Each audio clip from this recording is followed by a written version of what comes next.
ikwento lang muna po yung statement natin this week and explaining the side of the House dun sa mga issues.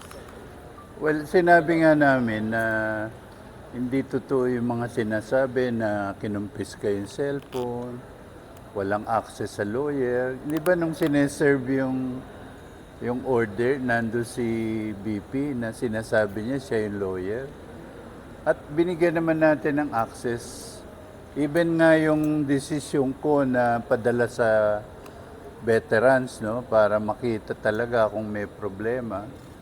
That's because we are concerned about the health condition, no, of Attorney Lopez. So, ang mahalaga sa amin kasi yung well-being ng detainees.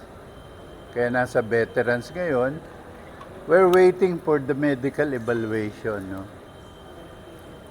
nung mga doktor sa Veterans Memorial Hospital. Tapos sila rin ang magsasabi sa amin kung makakadalo siya o hindi. May feedback na sir dun sa mga doctors ni Wala pa eh, pero yung sa committee, i-report ko yung status, yung recommendation ng mga doktor sa veterans. Ano na, sir? Ano pa po yung status? Sir, life-threatening. Mamaya na kasi yung i-report ko sa committee eh. No? Sir, ang Onting teaser lang, sir. Ano pang... life-threatening ba sir? Teaser? Paano yung teaser? Ganun. Hindi ko alam. Hindi ko alam yung teaser eh. So, yun, maghintay na lang kayo. Kasi may hinihintay pa rin akong actual papers. Sinabihan lang ako na ganyan ang kondisyon, pero I want to see the document eh, na talagang yun yung recommendation ng mga doktor doon.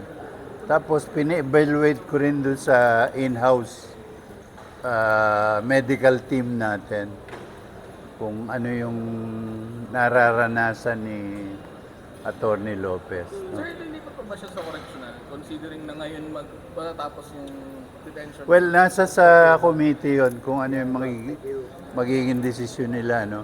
Hindi natin pwedeng pangunahan yung committee. No? After the committee has been informed of the condition of Attorney Lopez, no? Plus other factors, no?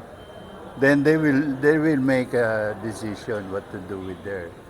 Sir, may paghihigpit po ba ng security dito sa House of Representatives given na meron pong binitiwang threat laban kay Speaker Martin Romualdez? Yes. Nag-double security kami. Tapos, meron din kaming information na darating dito si PP. Kaya, Parang double security. yes. Ano yun, sir? Well, ang nag-augment sa amin yung PNP.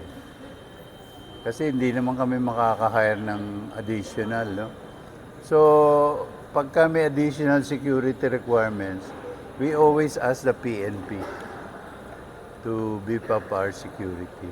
Saan yung double security sir? Sa perimeter na Both, batakan? both. In and out.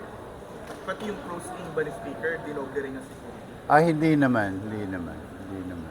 Same pa rin. May red alert ba? Ganon? May ganong factor po? Wala. May narinig ba kayo? Wala naman kayo nakitang red alert dito. Lockdown, wala namang ganon. Wala. Sir, Parang heightened security. Session lang. May session tayo today eh. sir, in case na bumalik si VP Sara doon sa office si Kong Pulong, ano pong gagawin natin? Hindi. Mag-a-appear muna siya rito. I don't think she can or she's planning to do that, no? Kasi the action of the day is the committee hearing.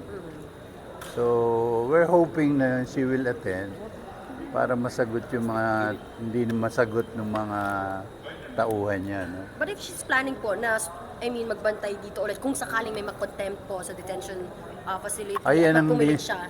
yan ang di natin alam, no? Kung wala nga tayo idea kung sisipot yung mga inimbita natin from her office, no? So, we have to wait for that.